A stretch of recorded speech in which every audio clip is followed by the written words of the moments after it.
about that? And welcome once again to Championship Wrestling from Georgia. I'm Gordon Soley, your host. And what a tremendous crowd we have here at the fantastic WTBS Sports Arena. We've got a lot of great matches upcoming.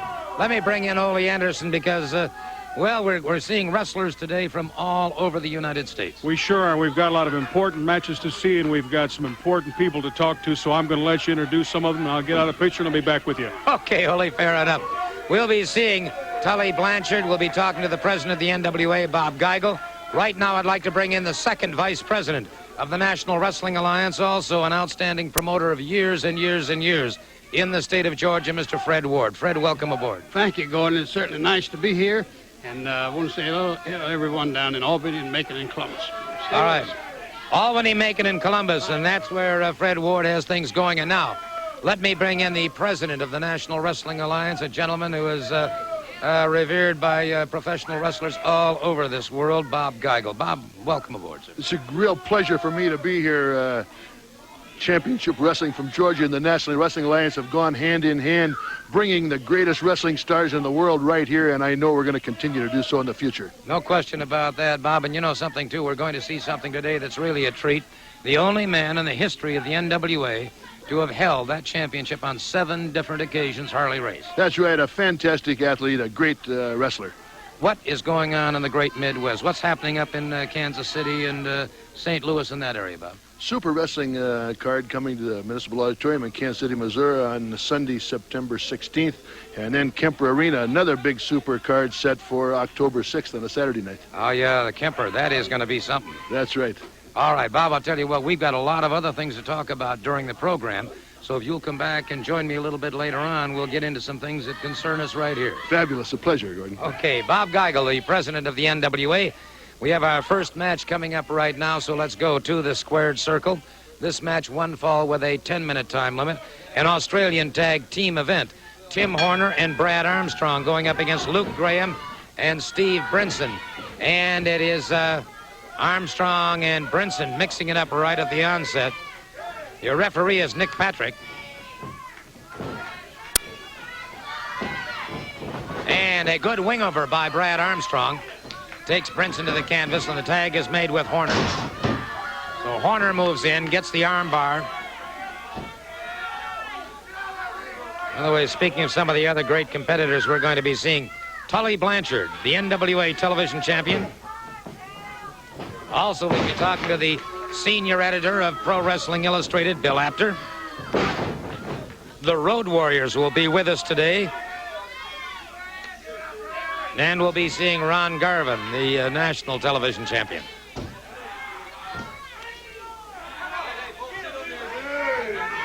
right, Brinson on the canvas.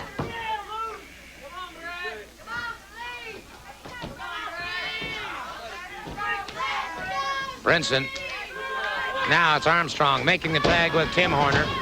Horner comes out, gets a full arm drag and twist on Brinson. Takes him to the canvas and punishes the forearm. Ole, I'll tell you what, I've seen some great cards in my time, but the matches we're going to be seeing here today on Championship Wrestling from Georgia on WTBS would sell out any arena anywhere in the world.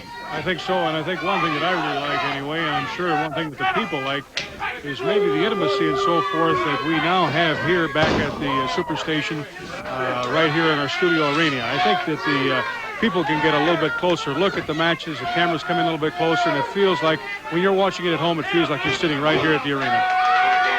A point well made, and it is Crazy Luke Graham overhooking the head of Armstrong.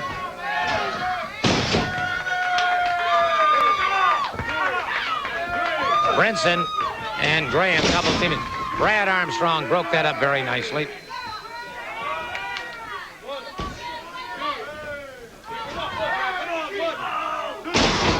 Horner off the ropes.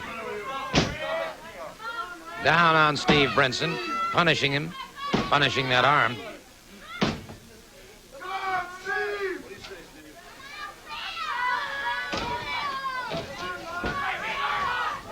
Horner in behind his man now. Brinson trying to escape from that.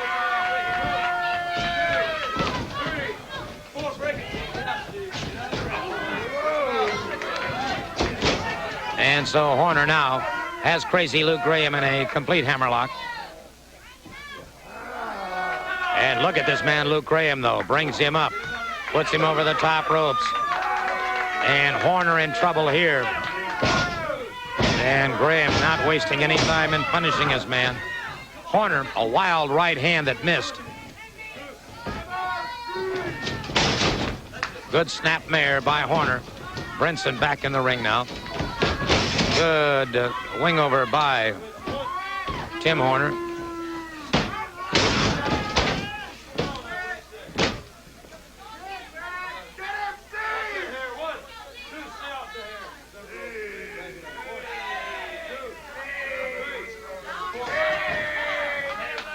All right, Brinson back on his feet now, and you can see he's grimacing a bit as that pain was coursing through his shoulder. Brad Armstrong, good ride by Armstrong. Excellent ride. Stays on top of his man at a partial Nelson. Now he tags up with Horner. Horner with a reverse Nelson. And it's Brinson trying to escape. By the way, a special salutation to my good friend Chuck Shepard. Quite an article that he had recently in a periodical magazine. Wrestling from A to Z.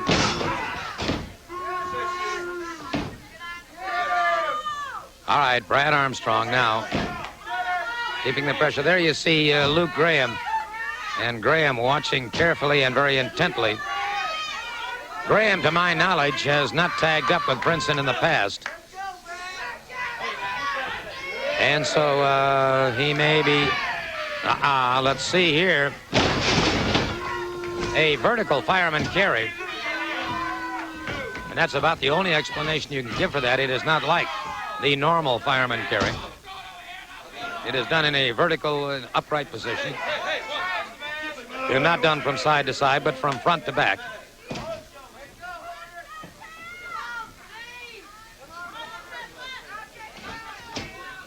By the by, certainly my thanks to so many of you who have been writing to us here at WTBS. We appreciate hearing from you, and if you have any thoughts about matches you'd like to see, although I can't help but believe you're going to see every one that you'd want to see today. Give or take perhaps a world champion. Beautiful double drop kicks now by Horner and Armstrong.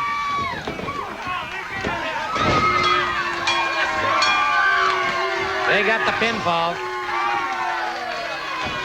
They got the pinfall, and a well-deserved pinfall, I might add. Well, let me welcome back to ringside at this particular time a gentleman who certainly needs no introduction to wrestling fans the world over. He is from Melrose, Minnesota, the turkey capital of the world, Paul Ellering. Listen, Gordon Sully, you don't have to compliment me. My mirror does all my complimenting for me. I'm out here to talk about a situation. Let's talk about all great athletes the world over. You can be defeated in two ways. One by a force greater than you are, and two from within. Take note, Armstrongs. I'm here to state here too and forthwith that the Armstrongs don't have what it takes for a great athlete to be a great athlete. When it comes time to dig down into what it takes for a man to be a man, they don't have the gutspa to do it, whether it be Brad or Dad. Do you hear me, Gordon? I hear you quite well, Mr. DiBiase. It I hear appears... you, precious Paul. You know, Gordon Sully, they say that a picture is worth 1,000 words. And to verify what precious Paul just said, I've got two pictures here. I've got Bob Armstrong before and Bob Armstrong after a certain Mack truck by the name of Ted DiBiase hit him. Now, I've been hearing for months now, Bob Armstrong is going to get even for what happened to him but the hands of Ted DiBiase. He has sent videotape replays, he has sent messages, he has sent announcements, but he has never come in person to face me face to face and say, Ted DiBiase, I'm going to get even. Bob Armstrong, you've got a yellow streak down your back just like your son. Where are you, Armstrong? I'm right here. I'm right here if you want me anytime. Thank you very much, precious Paul Ellering, and Ted DiBiase. We'll be back. Ain't that pretty?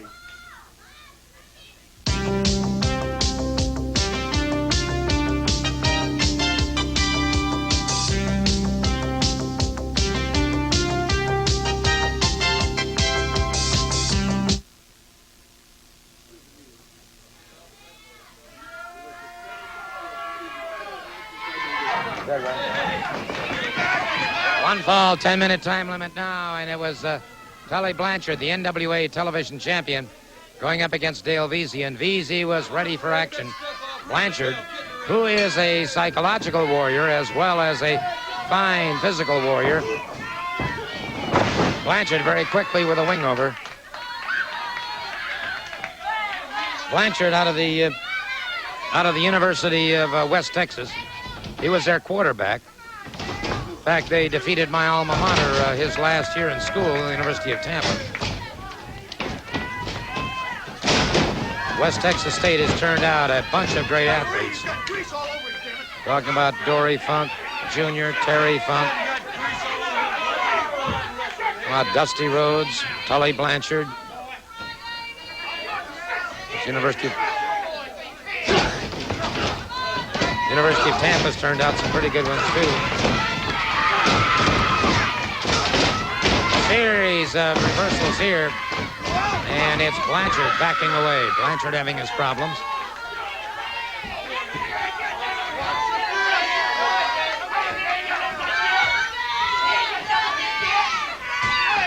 Dale Veazey in the dark blue trunks, Blanchard in the black trunks.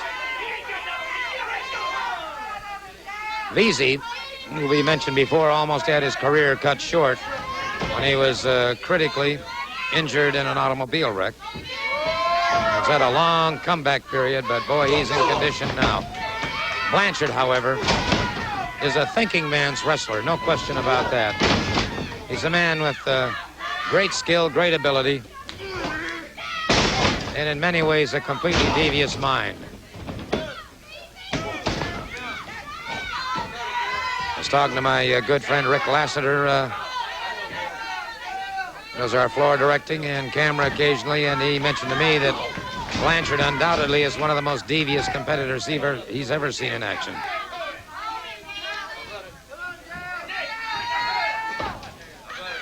All right, Blanchard hits this man down now, rear chin lock. Bob Geigel, the president of the NWA, is with me now watching Blanchard. Of course, Blanchard, the NWA television champion. He is not the most popular champion in the world. You might not like his style, but he's a very talented athlete. No question about that. As I was saying earlier, of course, he's out of West Texas State. We've had a lot of great athletes out of West Texas.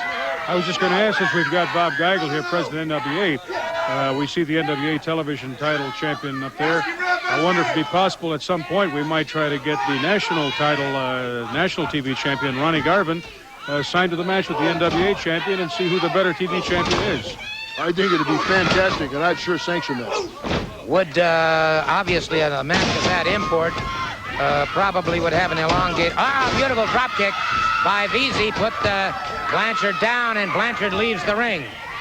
Blanchard left the ring. Bob, let me ask you, on a match of that kind, what would you think? One fall 30, one fall 1 hour? No, for me personally, I would say sudden death, one fall, no time limit. Oh, brother, what a match that would be on television. That captures attention. Well, yeah. You got mine in a hurry. We might have 3 weeks of television done in one stretch, because I know Blanchard's longevity and I know Garvin's longevity, and those two fellows can go. When you're talking about people like Garvin and Blanchard, you're talking about tremendous athletes. There's certainly no question about that. I'll tell you what, though, this young Dale Veazey is certainly acquitting himself extremely well against Blanchard.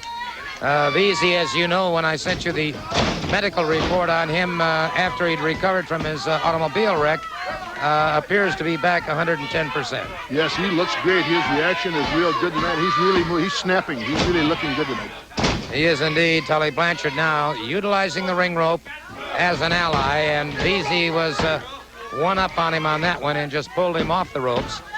And so Mr. Blanchard has got his own, a good move by Blanchard, though, back to his midsection. And, of course, one thing for sure, you can't get pinned if you're on your stomach. That's right. That's right. They're moving all the time.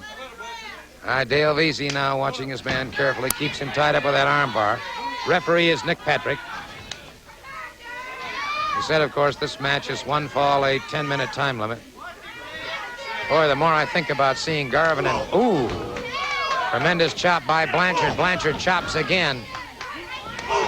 And Blanchard now punishing Veazey. Catches him, and that time broke him loose. Blanchard closes in. And it's Veazey driving Blanchard to his knees.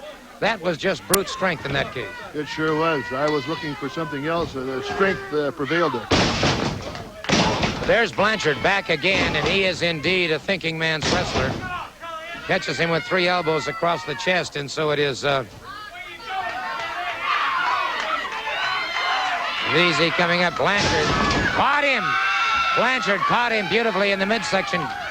Veazey caught him, rather, beautifully in the midsection coming off the ropes. Blanchard's got himself some troubles. And it looks to me, Bob, that Blanchard is beginning to pull a little for air. Yes, he's looking like he could be gasping, but he's a very, very thrifty, sneaky athlete. He's don't put him down. No, you're exactly right. Watching him play quarterback, I saw exactly what you're talking about. Uh-oh, there it is. There it is, and there's the very thing that...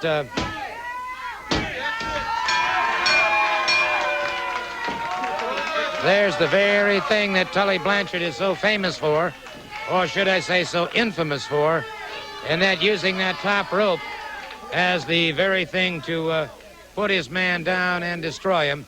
And so the unquestioned victor in this match is indeed Tully Blanchard. I want to take a moment right now to talk to the gentleman who is 7 times world heavyweight champion, the only man to hold that distinction in the entire history of the NWA, Harley Race. The entire being of wrestling, the only human being. And in Baltimore, I'll guarantee you, Mr. Flair, that it's going to be number 8. I don't care what I've got to do. I don't care how far I've got to go or what it takes. Number 8 is going to be Harley Race's. I am the ultimate thing in wrestling today. I'm going to continue to be until I say that I'm ready not to be. Now, in order to prove that, I've got to get by one individual. Gordon, I don't mean to be out here hollering and shouting, but when I get to thinking about Ric Flair, that's the way it comes out. Flair, you're mine. Guaranteed fact, you're a beaten man the second you walk in the ring. You know it, I know it, and Baltimore is going to find it out. And a steel cage is going to spell the difference, you feel? A steel cage is how he stole it, along with a left-handed referee that continually got in the way. That's how I'm taking it back. It'll be right inside this. It's the Night of Champions in Baltimore, Maryland at the Civic Center on Thursday, October 11th. Match time is 8 p.m. The World Heavyweight Wrestling Championship goes on the line. Ric Flair defending against 7 times World Heavyweight Champion Harley Race. This match will be in a steel cage. The National Heavyweight Champion Ted DiBiase defends his title against Ronnie Garvin. And the National Tag Team Champions, the Road Warriors, will defend their titles against Dusty Rhodes and Ole Anderson. There'll be a host of other matches October 11th in Baltimore. Right now, we're going to hear from one of the finest athletes I've ever known. It's a pleasure for me to call him not only a friend, but somebody that I admire tremendously. In fact, the matter is, I believe he's going to become the first black NWA World Heavyweight Champion in the near future. Let's listen then to these comments from the sensational Tony Atlas. Look like every time I turn around, I got to go to Atlanta to take care of some business. You know, I left Atlanta a few days back, and I just figured that everything gonna be all right. I was talking to Gail Hamilton and Robert Blunt and Fred Cheney. Fred told me, he said, Tony, you're gonna have to come on down here, big bro. You gotta come down here at TCB. You know, Atlanta, Georgia is a beautiful place, got beautiful people there. And the people there, they love wrestling. They love wrestling to the fullest. because wrestling is rough valley and full contact. You know, a whole lot of guys be coming through Atlanta talking about what they're going to do to this person, what they're going to do to that person. Well, all y'all bring yourselves on down. And if you want to start doing something to anybody, start with me, because I'm the eligible person. I'm 6'3", 265 pounds. I'm a brick house that will jump all over you, son. I don't learn a new kind of dice called a break dice, and I will break down any time that anybody step foot in that square circle. One thing about Atlanta, Georgia, I know for sure. They love to see some wrestling, and they love to see some athletes, and athletes love to see them. So fix me a great big old pot of chitlins, throw some pig feet over in there with some hog maw, and watch me grub and get down in the square circle. Thank you.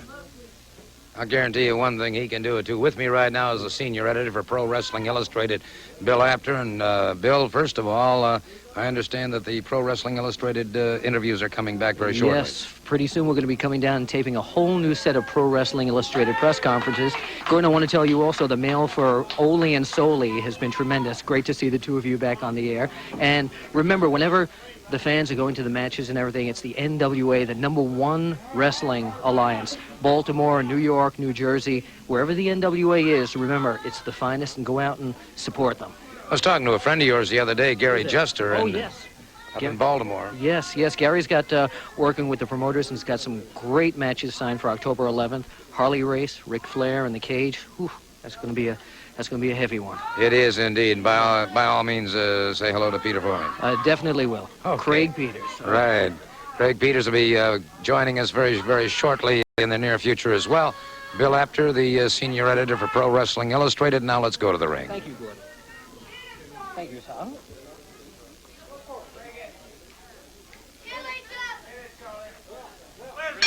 One fall, 10-minute time limit. 7 times world heavyweight champion Harley Race moving out against Bob Owens. And I'll tell you what, Bob Owens can't do a thing but learn tonight, or today rather, when he goes up against a man like Harley Race. Well, there's no question if a person wants experience, I'd say that he's certainly going to get it when he goes against the 7-time world champion Harley Race. Owens is a tough kid. We haven't seen him for a while, and one of his first appearances in the ring for some time, as I mentioned. I think he's going to maybe find out that he might have stayed home and been a little bit better off, because Harley is awfully good. Well, he is indeed, and of course a deep double underhook now by Race on Owens, and brother, he brought over about 270 pounds, moves into a lateral press. You know, in talking to Harley a little while ago, I was amazed for a man who's been wrestling professionally now for over 18 years, the tremendous intensity that he has. Well, I'll tell you, you know, Gordon, I think we've talked about it before. There's one thing that you've got to have in wrestling, and that's experience. You've got to have that know-how. It counts for so much. Without it, you can look at some of the younger guys that are stronger, that are bigger. Without that experience and just that ability to stick in there, some of those veterans will really take him to task. Well, the point is, too, that Race, of course, began his professional career, one of the few that's ever done it, as a teenager, and has now been wrestling over half of his adult life. So, I mean, this man has a tremendous advantage over, well, the average Tim Horner, Dale Veazey, young fellows who got started out in their 20s. This man had 4 or 5 years experience going when they just got started.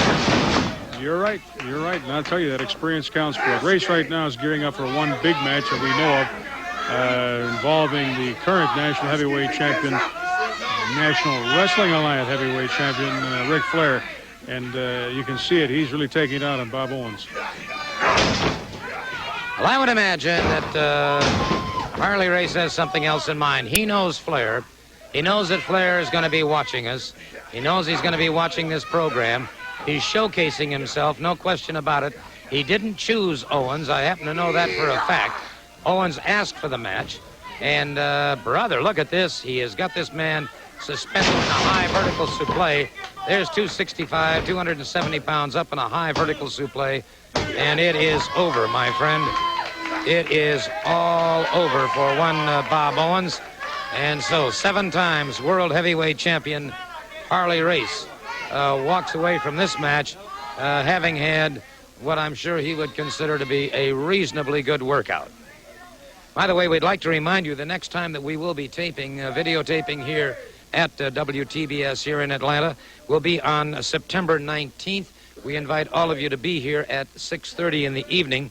To make your reservations, call this number, 404-961-1649. That's 404-961-1649. No matter where you live in the country, if you plan on being in the Atlanta area on the 19th, call that number and make your reservations in advance. Once again, it's my pleasure to introduce from the great city of Kansas City, the president of the NWA, Bob Geigel. I'd like to reiterate what I said earlier. It's a real pleasure to be here in the Superstation.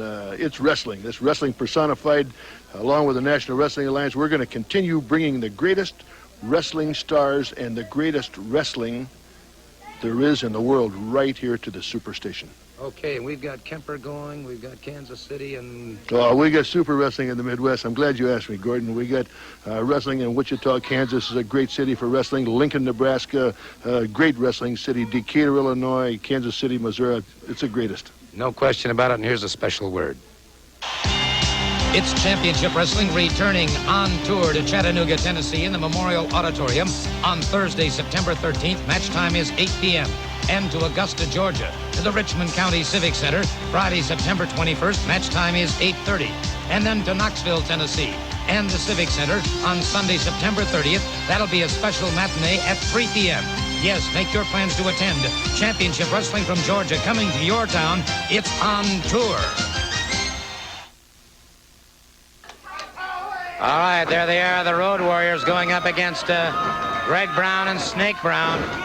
And, boy, I'll tell you, the Browns are in trouble. The Road Warriors wasting no time at all. The Hawk and the Animal. Look at that press. Look at that press. Look at that muscular definition. The latissimus dorsi, the deltoids, the biceps, the triceps. You name it. These Road Warriors are just... And I'll tell you what, you're looking at guys like Greg Brown and Snake Brown who are in great physical condition, but it is so difficult to match. Just the absolute tremendous condition of these Road Warriors. The Hulk and the Animal, the Hawk rather than the Animal. The Hawk back in there now with a snapmare on Greg Brown. Referee continues to be Nick Patrick, and I'm glad to see him back officiating. Nick took a little time out. There was Bill Apter at ringside. Nick Patrick has a bit of a score to settle with one Bob Roop. Roop decided he was going to manhandle Nick Patrick one night in a wrestling match, and Nick Patrick decided, hey, that's not the way it's going to be. Meantime, these Road Warriors continue to be as awesome and as devastating as I last remember seeing them. Snake Brown in trouble now as he caught one in the midsection, then caught one in the top of the head. And Ellering hurtling some comments now to my good friend Ole Anderson. Ellering's always got a lot to say, and he's certainly going to find himself with his hands filled here very shortly. You know, all of his career, he's always had somebody around him. He's had either Snake, or he's had DIBIASE help him, or he's had these two men in the ring, the AWA heavyweight champions, the Road Warriors. Well, I'll tell you, there comes a time when you've got to separate the people a little bit, and I think that has been accomplished, and I think Ellering is going to find himself in a rather uncomfortable situation, to say the least. Yeah, I would have to agree with that. He will not have anyone around him. He's going to be facing the music all by himself. Meanwhile, Snake Brown in trouble here.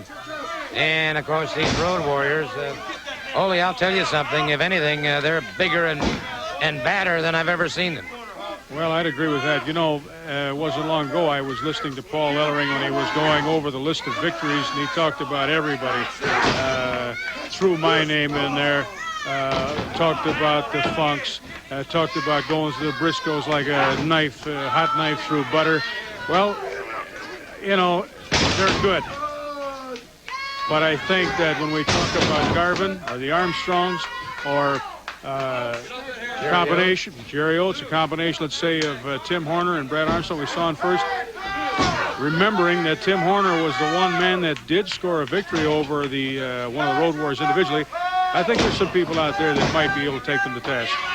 There's certainly no question about the fact that in pro wrestling, these men stay in such great condition, in such great shape. On any one given day, it's entirely possible to win or lose. We saw it with Little Center College a number of years ago with the mighty Notre Dame team, so it can happen everywhere. Snake Brown taking a lot of punishment here. And the referee, Nick Patrick, warning the Hawk. Tag is made now, and the animal moves in. Ooh, brother, you could hear that one connect right to the midsection of Snake Brown. Brown's got a lot of problems now, and the animal catches him with the back of the elbow. He's got to have, what, 22, 23-inch arms? Every bit of that, 280, 285 pounds. They're big, they're strong, they're merciless. Nobody like them.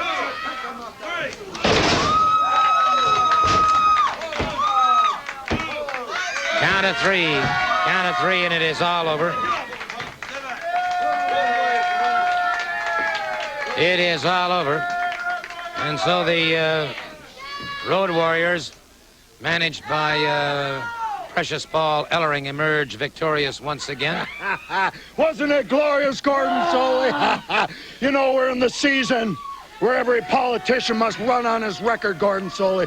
Well, here, we're standing before you right now, presenting our record to all the national audience the world over. We stand before you, the champions of the AWA, the greatest not only of our time, but the greatest of all time, whether it be in Baltimore, Kansas City, Minneapolis, Las Vegas, it don't matter, Gordon Soley. We challenge everybody, especially teams like the Briscoes, who have been nothing, right, Hawk? Hey, the Briscoes. Tell them. The Briscoes are out here shooting their mouths off. They got big mouths on little bodies.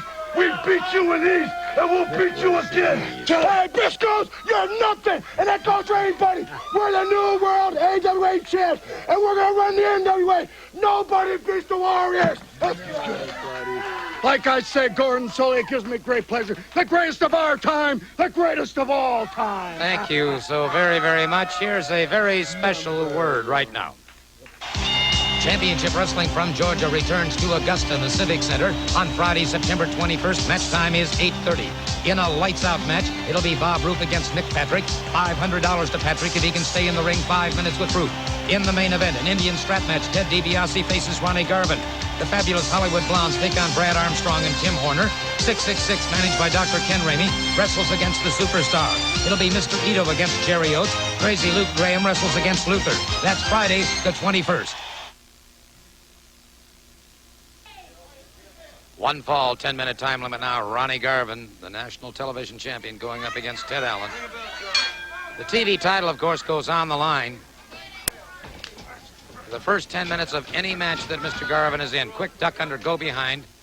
Waist cinch, but he was into the ropes, and so the referee called for the break. Clean break, and Garvin moves in once again, gets a side headlock. Garvin has been plagued recently with injuries. He's got and Allen very quickly took advantage of exactly that. He's got some bruised ribs, and Allen went for the rib cage. Garvin's also had a pulled muscle, and so he is really, and again Allen after the ribs. Good block by Garvin. Again, Garvin blocks.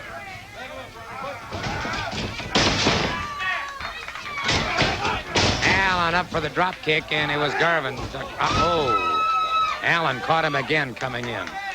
And Garvin may not be able to continue. The referee may stop this one.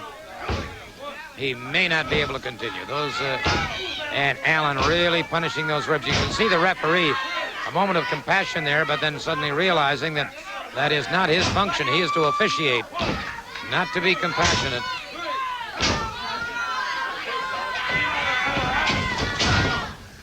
Garvin's in. Allen charged.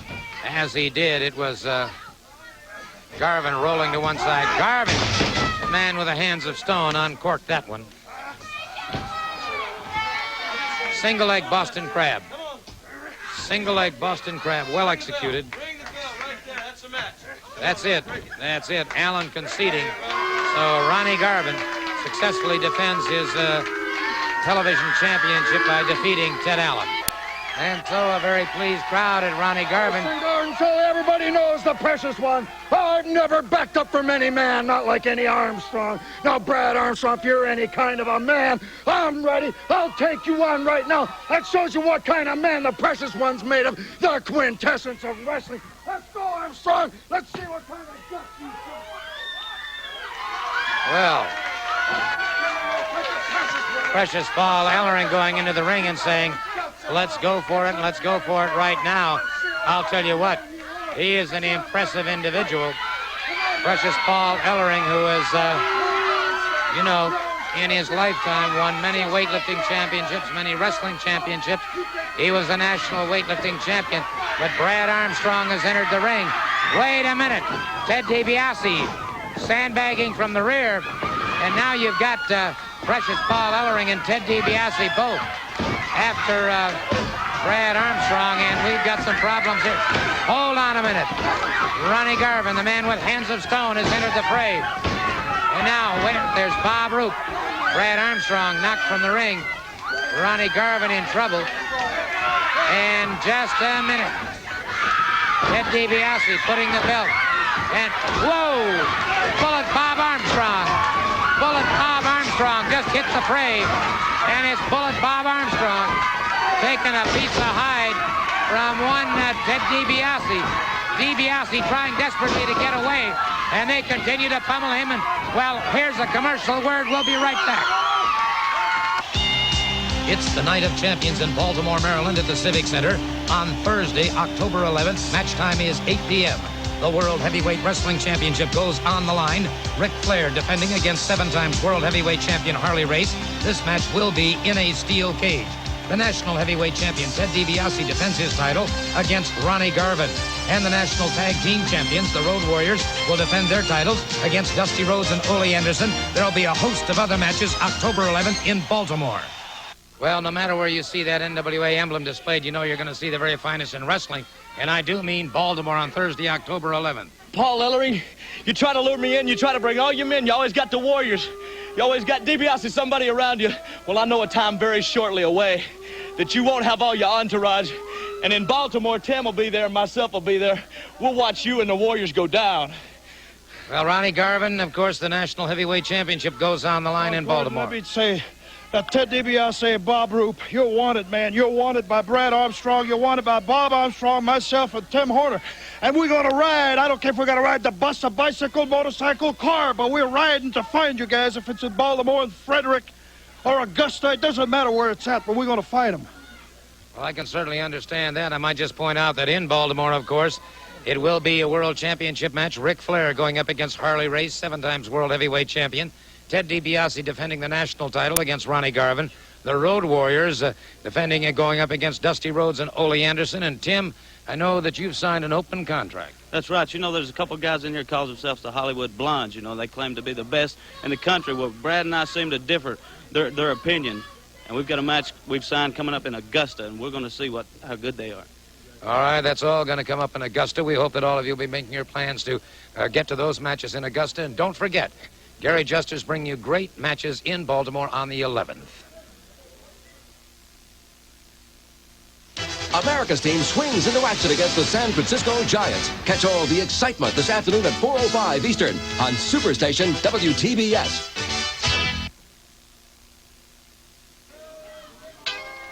Okay, there you see it. Mike Jackson and Jason Walker in the ring.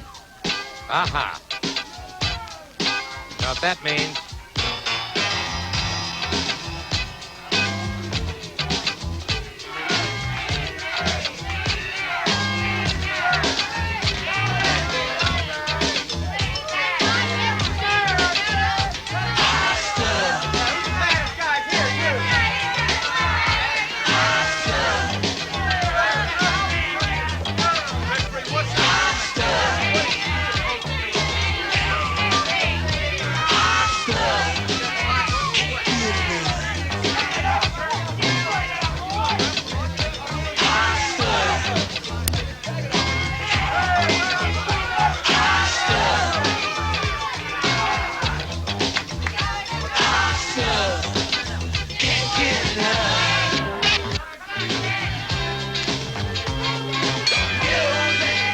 Okay, the Hollywood Blondes in the ring now, moving out against Mike Jackson and Jason Walker.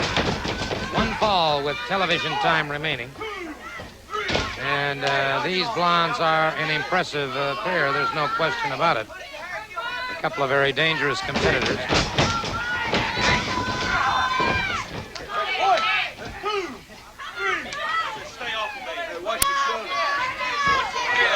All right, referee Scrappy McGowan now calling to the break.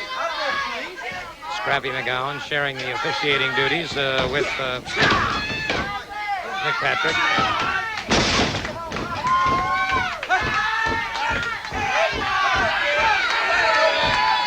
And a lot of people asking me about when my book will be out. And I just point out that it's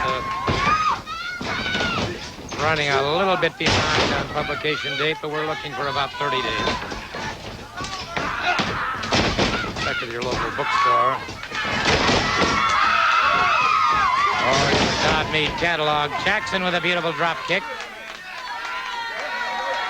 Jackson, a fiery-tempered competitor. And I do mean fiery-tempered.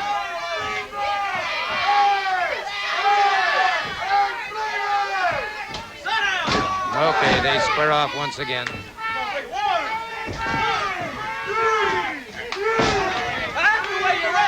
Full arm drag and twist now. And so Jason Walker punishing his man. And now it's Mike Jackson tagging him. These Hollywood Blondes can be dangerous indeed.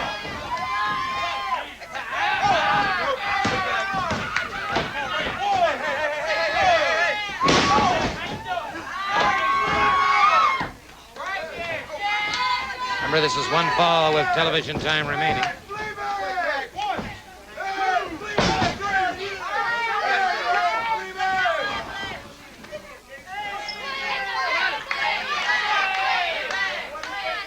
These Hollywood Blondes have done a lot in bodybuilding, weightlifting.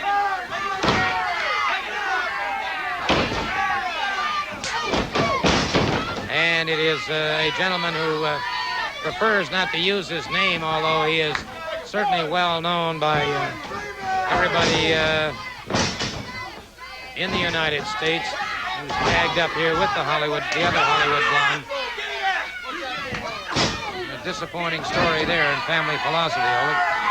Well, he refers himself now as the Golden Boy, and I was just thinking what a contrast in style. We looked at the Road Warriors and they're all brute strength. You look at these men, the Hollywood Blondes, the Hustle Rick Rogers and the Golden Boy, and you see great teamwork. You see really good wrestling ability, great wrestling ability, and they're very, very quick. They're very, very aggressive, and the contrast in style for me is very interesting. It is indeed. Good tip up by Hollywood Blonde, and he makes the tag. Rip Rogers. Rogers, by the way, is quite a bodybuilder. He was a former Central Mr. America. And you can tell by his physical condition that he spent a lot of time with the weights. Good chop into the throat of Jason Walker. Once again, Scrappy McGowan checking to see. And there is their manager and personal valet.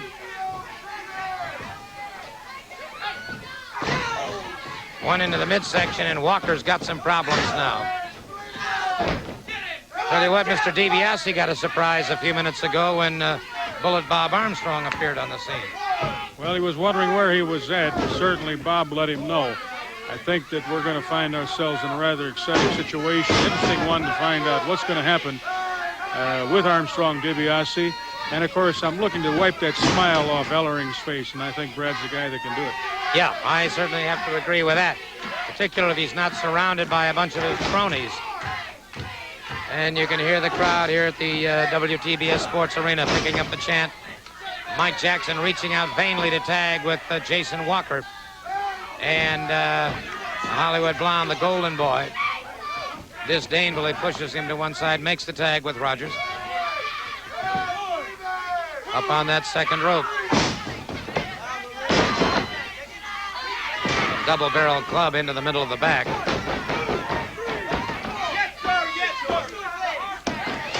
And so, the Hollywood Blondes are beginning to completely dominate the situation.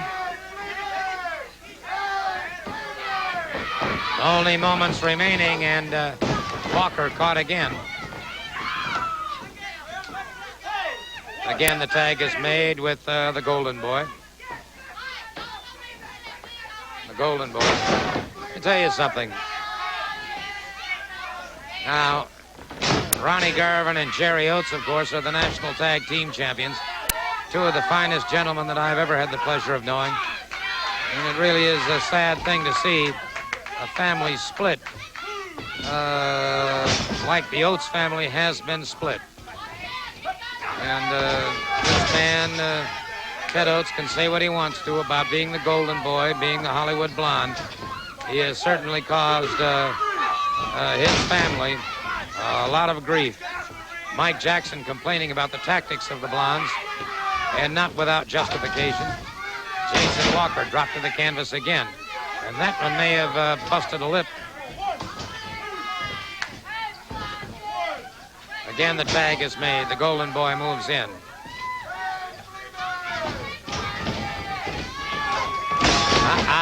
Walker drove a knee. He outgunned him that time, but it paid his price. He paid his price, but he did outgun him.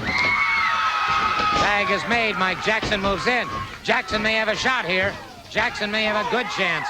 He catches Rogers, catches the Golden Boy once again. Jackson, beautiful cross body block by Mike Jackson. He may have him. 1, 2.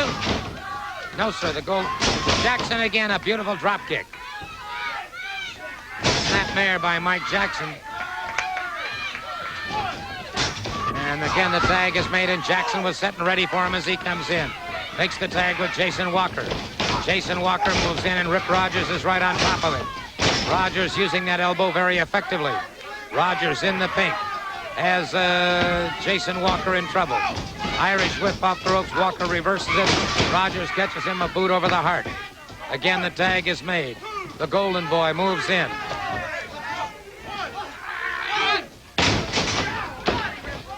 Double teaming him on a supple, and that may be all she wrote for Walker right now.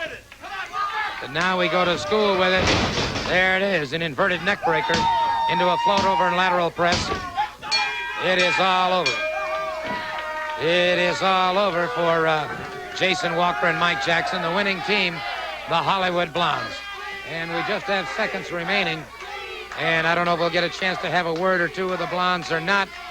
Gentlemen, our time is just about completely gone. Any closing comment? There's no competition for the Hollywood Blondes. You look at the Golden Boy, the hustler, with her personal valet, Miss Brenda Britton.